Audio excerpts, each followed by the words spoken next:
The consciousness experienced by humans is remarkable, and its scope seems almost endless. But what does it mean to be conscious of something? How can we know anything at all? And why is human mentality so seemingly different from that of animals? In The Origins of Consciousness in the Breakdown of the Bicameral Mind, Julian Jaynes theorized that our unique mental state is a consequence of the fact that humans possess a unique and sophisticated language system. In order to grasp how consciousness and language are closely connected, we will need to examine the fundamental components of language, particularly metaphors. As Jaynes writes, the most fascinating property of language is its capacity to make metaphors. But what an understatement, for metaphor is not a mere extra trick of language, as it is so often slighted in the old school books on composition. It is the very constitutive ground of language. I am using metaphor here in its most general sense, the use of a term for one thing to describe another because of some kind of similarity between them or between their relations to other things. A metaphor is essentially when we say that something is like another thing due to some perceived similarity between them. A metaphor involves two terms, which Jaynes calls the metaphrand, which is the thing we are trying to describe, and the metaphire, something which is already understood, which is being used to understand the metaphrand. Understanding something is when we take an already known metaphire and use it to describe the new metaphrand, and in so doing we say that the metaphire is like the metaphrand. When we are trying to describe an unfamiliar object, we will use an already understood object or concept in order to elucidate it. The human body is commonly used as a metaphire to describe new metaphrands, and as such we have sayings like the head of an army, the face of a cliff, the teeth of combs, the legs of a table, the nose of a plane, and the arms of a clock. Metaphires of the body are used to describe new metaphrands, and through this process, language helps to increase our awareness of the world. Most of the words in any language are generated by metaphor, but it is not obvious unless you were to closely examine the etymologies of words. For example, the idea of law comes from the Latin ligare, which literally means to bind with ropes, and so a concrete metaphor is being used to understand the very abstract concept of law. Again, we are not usually conscious of how new words are generated, and Jaynes explains why this is the case by stating, "It is not always obvious that metaphor has played this all-important function. But this is because the concrete metaphors become hidden in phonemic change, leaving the words to exist on their own." Even such an unmetaphorical sounding word as the verb to be was generated from a metaphor. It comes from the Sanskrit bahu, to grow or make grow, while the English forms am and is have evolved from the same root as the Sanskrit asmi, to breathe. It is something of a lovely surprise that the irregular conjugation of our most nondescript verb is thus a record of a time when man had no independent word for existence, and could only say that something grows, or that it breathes. Of course, we are not conscious that the concept of being is thus generated from a metaphor about growing and breathing. Abstract words are ancient coins, whose concrete images, in the busy give and take of talk, have worn away with use. In this way, metaphors help us to understand the world with increasing specificity. We often think of language as concrete and unchanging, but the fact is that language constantly undergoes a process of change, creating new metaphors for new situations or objects. A modern example would be the word viral, which, thanks to the internet, has gradually shifted in meaning. Metaphor is also essential for understanding anything, and Carl Jung links knowledge and metaphor in the following way. We speak of knowing something when we succeed in linking a new perception to an already established context, in such a way that we hold in consciousness not only the new perception, but this context as well. In other words, we build analogies in our minds, and use these analogies to represent ideas in the real world, but these ideas are often far removed from reality itself. Generations ago, we would understand thunderstorms perhaps as the roaring and rumbling about in battle of superhuman gods. We would have reduced the racket that follows the streak of lightning to familiar battle sounds, for example. Similarly today, we reduce the storm to various supposed experiences with friction, sparks, vacuums, and the imagination of bulbous banks of burly air smashing together to make the sound. None of these really exist as we picture them. Our images of these events of physics are as far from the actuality as fighting gods, yet they act as the metaphor, and they feel familiar, and so we say we understand the thunderstorm. Jaynes introduces the term analog in his explanation of consciousness, and understanding an analog is important for grasping Jaynes's conception of consciousness. An analog is a model which is meant to represent something which is already understood. A map is an analog of a specific region. This is in contrast to a scientific model, which attempts to understand something which is difficult to understand, such as the model of the atom. A map is an analog of a particular region of land, and a person can use a map to get a layout of the land. The relationship between the map and the land it represents is a metaphor. Let's recap. A metaphor is something we understand, and a metaphrand is something we are trying to understand. A metaphor is when we say that the metaphor is like the metaphrand in some particular way. An analog is a model of something which exists in the physical world. With all of this in mind, have a look at Jaynes's conception of consciousness. Subjective conscious mind is an analog of what is called the real world. It is built up with a vocabulary or lexical field, whose terms are all metaphors or analogs of behavior in the physical world. Its reality is of the same order as mathematics. It allows us to shortcut behavioral processes and arrive at more adequate decisions. Like mathematics, it is an operator rather than a thing or repository, and it is intimately bound up with volition and decision. Another, less elegant way to phrase it would be to say that consciousness is actually a metaphor of reality itself. It is almost as if we humans occupied two distinct worlds, the literal physical world and a mental world or lexical field generated by our language. We live in a world filled with various elements, and then superimpose our language onto this world in order to make it easier to understand, and this is what consciousness is. Let's back up a little bit and consider what it means to introspect upon something. Where is consciousness located? I don't mean which parts of the brain are being used during consciousness, but rather where does it feel like consciousness occurs? If you introspect when dealing with a difficult problem, it feels like you are thinking with your head, as if there is a space in your head where thoughts occur. This is a mind space, and it feels like it's an innate part of thinking. However, this space is not actually real. It is simply a metaphor we utilize in order to help us think. We locate this mind space in our heads, but we can actually locate it anywhere. Some people feel as though their mind space exists in their chests, usually near the heart, while others believe that this space exists in the belly. In any case, this space is approximated somewhere in real space, and it is just an abstract invention. You could also locate your mind space outside of your body, such as in the corner of your room. But there are good reasons to locate this space inside your head. Jaynes notes that we not only locate the space of consciousness inside our own heads, we also assume it is there in others. In talking with a friend, we are always assuming a space behind our companion's eyes into which we are talking, similar to the space we imagine inside our own heads where we are talking from. In this sense, consciousness does not have a real location, but rather exists as an invented space, and this space is a metaphor of real space. Metaphors also help us to grasp abstract concepts. When we think about the concept of time, we also tend to use a metaphor. We may imagine a series of chronological events in a successive timeline, from left to right or right to left. But of course, there is no right or left in time.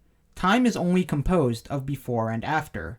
This spatialization is just a clever metaphor which enables us to understand the flow of time. Another example may help to clarify these ideas about consciousness. With your eyes closed, you can become conscious of your left elbow and then conscious of your right elbow, and then switch between your elbows. If you become conscious of your elbow, what you are doing is creating an imaginary space, approximated in real space, to where your elbow is, and again, this imaginary space is a metaphor of real space. Language helps us to access the concept, in this case your elbow, which is why language is needed for consciousness. But what is it that we are accessing in our minds? In other words, how do words correspond to meaning? When you look at these words as they appear on the screen, notice how it is basically impossible to not read them and automatically know what they mean, unless the words are obscure or just plain nonsense. How is it possible that we can so easily link phonetic sounds with specific meanings? The concept of a parafire, will help us to unravel this mystery. According to Jaynes, a parafire is something associated with the metaphor which projects back into the metaphrand. For example, when we use the metaphor that love is like a rose, love is the metaphrand and the rose is the metaphor. There are many parafires or associations with the rose which project back into the concept of love. For example, roses are red, and the color red is a parafire of the rose. This parafire projects back into the metaphrand, and this creates an association between the color red and the concept of love. In actuality, the color red has nothing to do with the concept of love, except for the fact that the metaphor of love as being similar to a rose creates an association between love and the color red. Not every metaphor has such parafires, but many of them do. These parafires sit in the back of our minds and influence our thoughts. Parafires depend on our past experiences and our memories. If I ask you to think about a bird, a particular image of a bird may appear in your head, and this image is usually an archetypal image of a bird, which is meant to stand for the concept of a bird. What you pictured likely looks something like this, and it is less likely that you imagined an ostrich or a penguin. The parafires that you associate with the word bird will help you determine what you picture. This is the basic premise of consciousness. Language shapes our ideas about the world, and consciousness is a mental application of these concepts to the world itself. Our brains are constantly generating a commentary about the world, influenced by our past experiences, producing metaphors which we utilize when we are conscious of the metafrands in the real world. This linguistic filter helps our minds to focus on the important parts of the world, rather than getting lost in the details. And whenever we have a new experience, our parafires are updated, so to speak. In this sense, consciousness is not all language, but it is generated by it and accessed by it. The structure of consciousness has several important features, and this video only lists a few. Spatialization is the ability to produce imaginary spaces, which correspond to real spaces. When you need to plan something in your mind, you create an imaginary space in your mind where the planning takes place. If you become conscious of your feet, you are also producing a mental space and applying it to the real space near your feet, and thus this imagined space is a metaphor for the real space. The idea of space, which, when you think about it, is not that intuitive and probably took a long time for humans to realize, also allows us to think about more difficult ideas, such as time. We use spatialization when thinking about time by ordering events in a successive manner, and so the known metaphor of space allows us to access the unknown metaphrand of time. Excerption is another important feature of consciousness. In consciousness, we are never seeing anything in its entirety. This is because such seeing is an analog of actual behavior, and in actual behavior, we can only see or pay attention to a part of a thing at any one moment, and so in consciousness. We excerpt from the collection of possible attentions to a thing which comprises our knowledge of it, and this is all that it is possible to do, since consciousness is a metaphor of our actual behavior. If I ask you to imagine New York City, you will probably think about certain landmarks, and these landmarks are excerpts which are meant to represent the city overall. And so when we are conscious of something, we tend to use excerpts to help simplify whatever it is that we are conscious of. These excerptions are often influenced by our past experience as well as on our present mood. As Jaynes notes, your excerptions of someone you know well are heavily associated with your affect toward him. If you like him, the excerpts will be the pleasant things. If not, the unpleasant. The causation may be in either direction. The analog I, also sometimes known as the ego in some psychological schools, is the metaphorical concept of yourself. It is a strange thing to realize that you are, in a sense, just a metaphorical idea, usually linked to a name, by which you access the concept of yourself. A most important feature of this metaphor world is the metaphor we have of ourselves, the analog I, which can move about vicariously in our imagination, doing things that we are not actually doing. There are, of course, many uses for such an analog I. We imagine ourselves doing this or that, and thus make decisions on the basis of imagined outcomes that would be impossible if we did not have an imagined self behaving in an imagined world. Our self-concept, or ego, also includes the metaphor me, which is in essence everything we believe about ourselves, or the character we are playing in the role of life. Narratization refers to the process our minds use to create narratives about the world. As you go about your day, this ongoing process of narratization is always acting to guide our actions. This internal monologue creates a story about yourself in which you, or rather your analog I, is the main character. New situations are selectively perceived as part of this ongoing story, perceptions that do not fit into it being unnoticed or at least unremembered. More important, situations are chosen which are congruent to this ongoing story, until the picture I have of myself in my life determines how I am to act and choose in novel situations as they arise. In other words, the ego is constantly producing narratives which guide our actions and help us to plan actions in advance, making consciousness a very powerful tool. Consciousness is constantly fitting things into a story, putting a before and an after around any event. This feature is an analog of our physical selves moving about through a physical world, with its spatial successiveness, which becomes the successiveness of time in mind space. And this results in the conscious conception of time, which is a spatialized time in which we locate events, and indeed our lives. The basic connotative definition of consciousness is thus an analog I narratizing in a functional mind space. If all of this was confusing, there are a few simple ways to understand the nature of consciousness.